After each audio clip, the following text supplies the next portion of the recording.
You know, we usually think of trash as a local problem, right? Something you haul to the curb and then you just forget about it.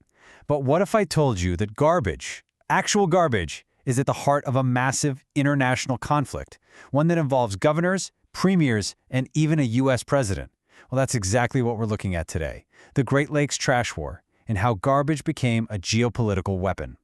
And it all kicks off with this number. Just look at it. 3.46 million tons. That's how much trash the Canadian province of Ontario shipped across the border to get buried in Michigan landfills. And that was in a single year. This isn't just a little overflow, folks. This is an absolute torrent of trash. And this chart really puts that number into perspective. According to Michigan's own data, almost 1/7, 14.35% of everything buried in the state's landfills is from Canada. Think about that. This huge imbalance has basically turned Michigan into Ontario's personal dumping ground. And believe me, that has set the stage for a major showdown. So you gotta ask, how did we even get here? I mean, how does a waste corridor of this magnitude even start? Well, like with so many things in our world, the answer really just boils down to simple economics. Now this is where it gets really wild. See, a tipping fee is just what a landfill charges you to dump a ton of trash. So in Ohio, it's almost $5. In Wisconsin, it can be $13 or more.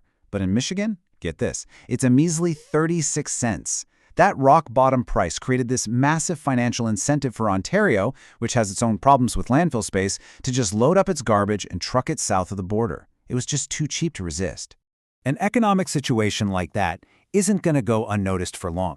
And sure enough, it has pulled in three very powerful political leaders, each with their own agenda, and they've turned what was a state-level problem into a full-blown international dispute.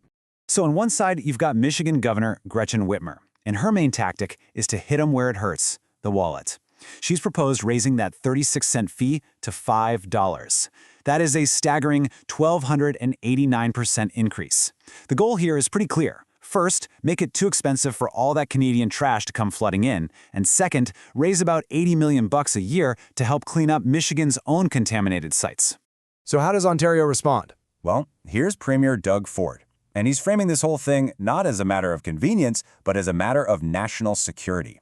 He's arguing that with the threat of American protectionism and borders that could potentially close, Ontario just can't rely on Michigan anymore. They need to secure their own waste infrastructure, and they need to do it fast. And Ford's big tool for getting this done is the very controversial Bill 5. What this law does is it gives the government the power to fast-track major projects by basically letting them skip the standard environmental reviews. They used it to push through a massive new landfill, arguing it was a necessary defense against whatever trade moves America might make. And the third major player here is U.S. President Donald Trump. His administration's whole tariff diplomacy approach is what created all the uncertainty that Ford is reacting to. See, they have this tool, the Section 122 surcharge, which lets them slap a 10% tariff on imports that aren't compliant. And it's not even about whether the tariff is active, it's the threat of these tariffs that creates this incredibly volatile environment where a country like Canada feels like it just can't rely on the U.S. border staying open for something as essential as getting rid of its trash. So you've got all these moves and countermoves, fees going up, new landfills being fast-tracked, the threat of tariffs, and this entire conflict is playing out on a very specific legal battlefield, the United States-Mexico-Canada Agreement, or the USMCA. Okay, this right here is absolutely crucial to understanding this whole mess. The way the USMCA is written, it doesn't define trash as an environmental problem that needs to be managed locally. No, instead, it's officially classified as a tradable commodity, just like timber or steel. And that single legal distinction, that's what allows millions of tons of garbage to be bought and sold across the border. It's also what makes it really hard for Michigan to just stand up and say, no more. But at the same time, the agreement has this whole environmental chapter that says countries can't just weaken their own laws to attract more trade. So you see the tension, right?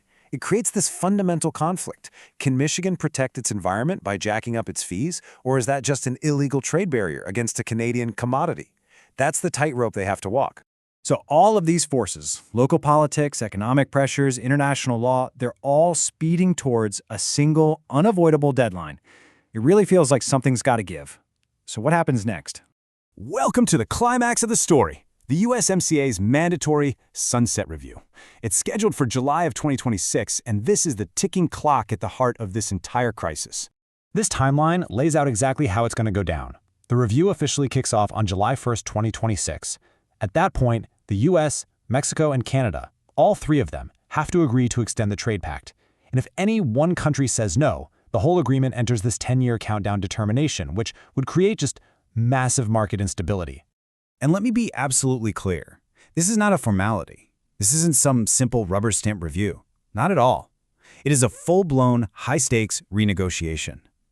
The U.S. is expected to use this moment to push for changes on everything from labor rules to environmental standards. And you can bet the definition and regulation of cross-border waste is going to be on the table.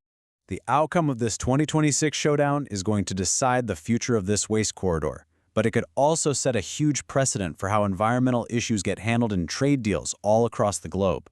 So let's just break down the possibilities. If they just renew it, well, the trash keeps flowing. If they don't renew, that kicks off a decade of uncertainty. An outright withdrawal could mean immediate tariffs that make shipping trash just too expensive overnight. But the most interesting one here is renegotiation. That could create totally new rules to regulate waste as an environmental service, which could finally give Michigan the power it's been looking for. When you strip it all down, this entire multi-billion-dollar geopolitical fight really just boils down to this one fundamental question. Is trash just another commodity, like corn or oil, to be bought and sold on the open market? Or is it an environmental liability, a responsibility that should be managed by the community that actually creates it? As that July 2026 deadline gets closer and closer, North America really is standing at a crossroads. And the decision they make in that review won't just affect the flow of garbage trucks across a bridge. It's going to tell us a lot about our future. Are we going to build a more cooperative, circular economy? Or are we just going to start building higher walls to keep our trash and maybe each other out?